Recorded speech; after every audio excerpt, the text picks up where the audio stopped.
질의해 주십시오. 뭐 순도 바꾸고 있었네. 예, 우리 그 금융위원장님께 질의하겠습니다. 오늘 그 미중 그 무역 긴장 완화 소식에 그 코스피 3,700 돌파 이틀 만에 3,800을 넘어 최고점을 찍었습니다. 그만큼 그 국내 주식시장에 대한 관심이 뜨거운데요. 지난 3월달에 대체 거래소가 출범했지 않습니까? 네. 이 거래 시간이 그 오전 8시에서 오후 8시까지로 12시간 확대된 것도 시장 활랑에 그 상당한 기여를 한 것으로 알고 있는데 위원장께서는 그 대체 거래소 도입 효과를 어떻게 평가를 하고 계시나요? 네, 이제 투자자들 관점에서 보면 이제 시간대가 더 넓어졌다는 거, 그다음에 또 비용 측면에서는 수수료가 낮아졌다, 뭐 이런 측면에서는 투자자들의 편익 증대에 기여한 부분이 있었다고 생각합니다. 예, 그렇습니다. 그 대체 거래소 거래대금 비중 그 기준으로 석 달 만에 시장 점유율 그 30%를 넘었을 정도인데, 근데 정부에서는 이른바 그 15% 룰을 준수를 요구를 하면서 대체 거래소 그 거래 종목을 800 종목에서 650 종목으로 약 20%가량 축소하도록 하고 거래량 증가 또한 제약을 하고 있는 상황인데, 위원장님 그 15% 룰이 뭔지 한번 설명 한번 좀 해주시기 바랍니다. 네, 전체 거래량 중에 그 넥스트레이드가 차지하는 비중이 15%를 초과해서는 안 된다, 그런 룰이 되겠습니다. 제가 그저 13년 전에 그 우리 정무위원회 그 검토 보고서를 한번 보니까 당초에 그 15% 룰은 성장을 억제하기 위한 규정이 아니고 거래량이 일정 수준을 그 넘었을 경우에 정규 거래소로 전환을 그 검토하기 위한 기준으로 마련된 것을 알고 있습니다. 거래량이 많아질수록 투자자에 대한 보호 필요성이 커지고 또 정규 거래소보다도 규제가 적게 적용되는 대체 거래소의 규제 차익을 방지하기 위한 것이라고 설명되어 있습니다. 그렇다면은 현재와 같이 15% 룰을 경직적으로 적용을 해가지고 대체 거래소의 성장을 인위적으로 막을 게 아니고 수요와 시스템 안정성을 감안해가지고 현실적으로 그 가능한 여건 하에서 탄력적으로 운영할 필요가 있다고 보는데 위원장께서는 어떻게 생각하십니까? 네, 이번에도 사실은 이제 저 15%룰 말고도 종목당 30%를 넘어서면 안 되는 룰이 있었는데, 그런 부분들 같은 경우는 저희가 여러 이해관계자들 의견을 들어서 조정을 해서 그 종목 룰 같은 경우는 저희들이 비조치 의견서를 통해서 제외를 해줬고요. 그다음에 이제 15%룰 같은 경우도 저희들이 약간 유연하게 좀 볼 건데, 말씀 주신 그 포인트 같은 경우는 이제 거래소와의 관계를 어떻게 볼 거냐. 거래소라는 게 단순히 지금 거래만 하는 게 아니라 상장, 공시, 감시, 그래서 굉장히 큰 틀을 갖고 있는 건데, 넥스트레이드는 그중에서 매매, 거래 부분만 해주는 거기 때문에 말씀 주신 대로 저기서 정규 거래소로 가는 부분은 또 다른 요건들을 갖춰야 돼서 까지 종합적으로 봐야 되는 부분이 있습니다. 일단 그 지난 9월 달에 그 거래 한도 그 개선 방안을 마련한 것으로 알고 있는데요. 거래량 구제의 그 탄력적인 운영하고 아까 말씀 주신 그 정규 거래소 전환 기반 마련 등을 통해 가지고 좀 자유로운 경쟁을 통한 자본시장 발전을 도모할 필요도 있다라고 생각하는데, 이에 대해서도 한번 좀 고려를 해 주시기 바라겠습니다. 그리고 올해 7월에 그 금융위원회 금융감독원 한국거래소가 참여하는 주가 조작 근절 합동대응단이 그 출범을 했죠. 네.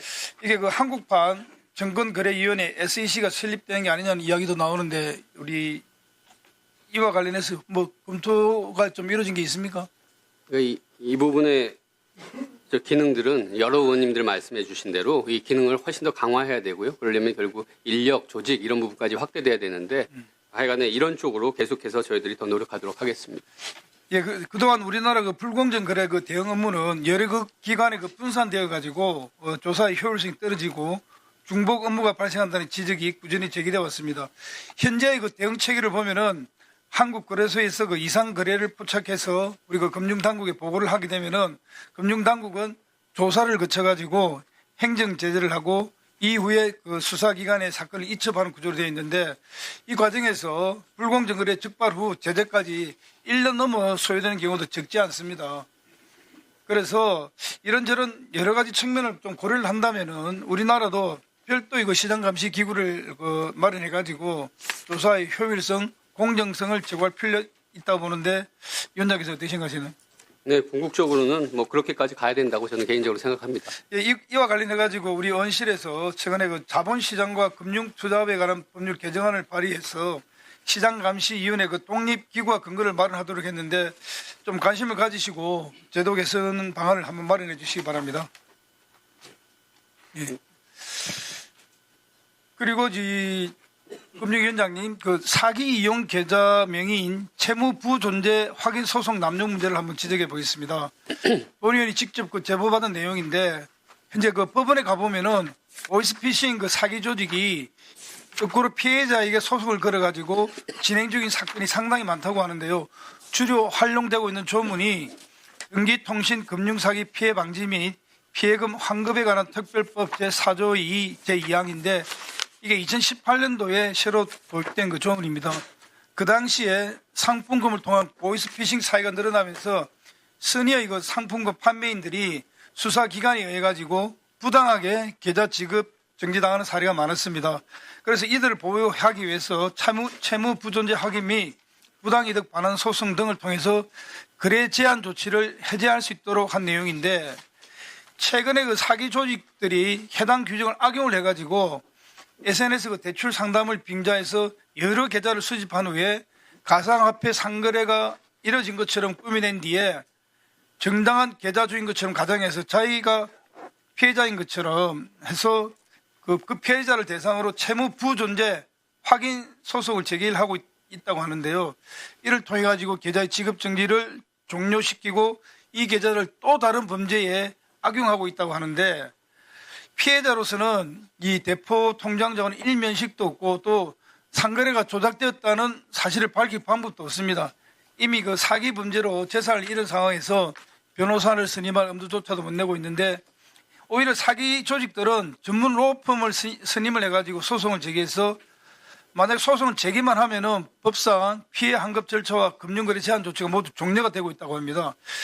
이와 관련해서 아직까지 대법원 판단이 없어서 하급심에서 그 판단이 갈리고 있는데 조속히 제도 정비를 통해서 더 이상 피해를 막아야 된다고 위원장께서 이 관련 내용을 좀 파악을 한번 해주시고 추가 피해를 막기 위한 방안을 좀 제시해 주시기 바랍니다. 네네, 살펴보겠습니다. 네네.